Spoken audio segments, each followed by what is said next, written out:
2020 ലോകകപ്പിൽ സെമി ഉറപ്പിക്കാൻ team India ഇന്ന് ഇറങ്ങുന്നു. രാത്രി 8-ന് സെയിന്റ് ലൂസിയയിൽ നടക്കുന്ന മത്സരത്തിൽ കരുത്തരായ ഓസ്ട്രേലിയയാണ് എതിരാളികൾ. സെമി പ്രതീക്ഷ നിലനിർത്താൻ ഓസീസിനും ജയം അനിവാര്യമാണ്. ലോക ടെസ്റ്റ് ചാമ്പ്യൻഷിപ്പിന്റെ ഫൈനലിലും ഏകദിന ലോകകപ്പിലും ഇന്ത്യയെ കണ്ണീരിലാഴ്ത്തി കിരീടം നേടിയ ഓസ്ട്രേലിയയ്ക്ക് പണി കൊടുക്കാൻ സുവർണ അവസരം. സൂപ്പർ 8-ലെ 3-ാം ജയത്തോടെ സെമിയിലേക്ക് മുന്നേറുന്നതിനൊപ്പം ഓസ്ട്രേലിയയുടെ വഴിമുടക്കുകയും ചെയ്യാം രോഹിത് ശർമ്മയ്ക്കും സംഘത്തിനും.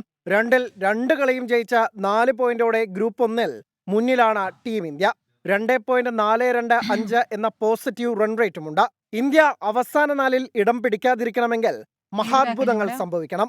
ഓസ്ട്രേലിയയോട് 41 റൺസിന് തോൽക്കുകയും അഫ്ഗാനിസ്ഥാൻ 83 റൺസിന് ബംഗ്ലാദേശിനെ തോൽപ്പിക്കുകയും ചെയ്താലേ ഇന്ത്യയുടെ വഴിയടയൂ.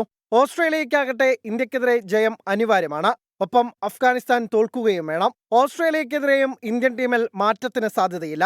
ബംഗ്ലാദേശിനെതിരെ 34 റൺസ് അടിച്ച ശിവൻ ദുബെ സ്ഥാനം സുരക്ഷിതമാക്കിയതോടെ സഞ്ജു സാംസൺ ഇന്നും പുറത്തിരിക്കേണ്ടി വരും.